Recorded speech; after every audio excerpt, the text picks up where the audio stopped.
size kurban ay vatanım. Göğüsem zencezim elden gelir. Gel boyuna kurban ay vatanım. Şuşa yayladını sistem alanı.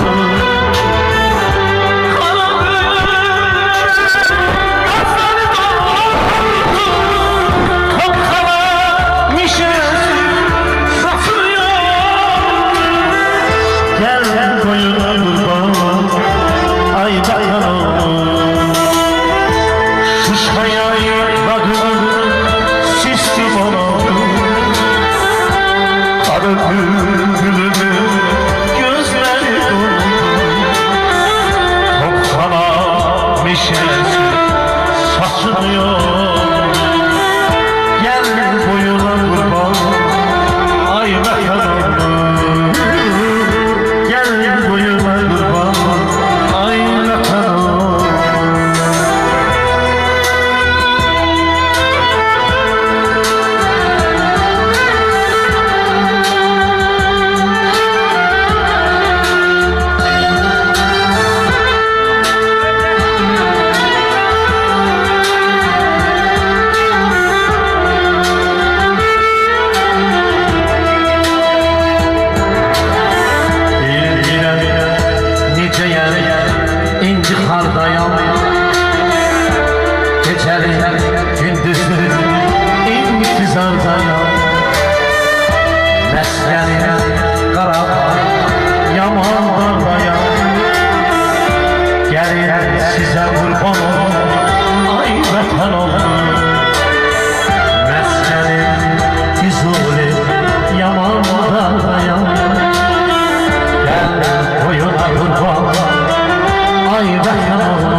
nəyimdən küsüm.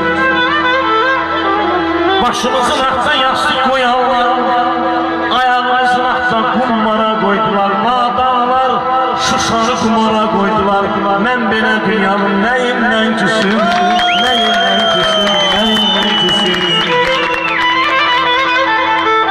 İtirmişik Kəlbəcəli Şuşanı, Xocanı ağlattı Azərbaycanı. Verdilər başını gözəl aldın, Füzuli şəhəri könlüm istəyir, könlüm istəyir. Eşq olsun, bana xəbər eşq olsun. Haqqımız yox danışmağa dağlardan, azad eyləməsək biz onu yağlardan.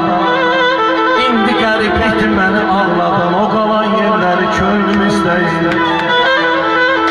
Talih səfaltına qoydu daş kimi, hara gəldi atdı bizi quş kimi. Bədəndən ayrı düşmüş baş kimi, didərgin əlləri könlüm istəyir, könlüm istəyir bala. Sarıyıb içən raqları məskən sarıb Qarabağda, neçə saqqallar əli avallı Qarabağda. Çox anamızın gözü yaşlı ağlar qalıb Qarabağda. Bəs deyir saxta qanun, saxta möhür, saxta plan. Qalx hələ Azərbaycan, qalx hələ Azərbaycan. Qapımı sənin siməsən yerə qapı qısmalıdır. Ədalətlə dil açan cinayətlə susmalıdır. Nakör evlad gecmi tezmi yediğini qusmalıdır. Bəs deyir saxta qanun, saxta möhür, saxta plan. Qalx hələ Azərbaycan.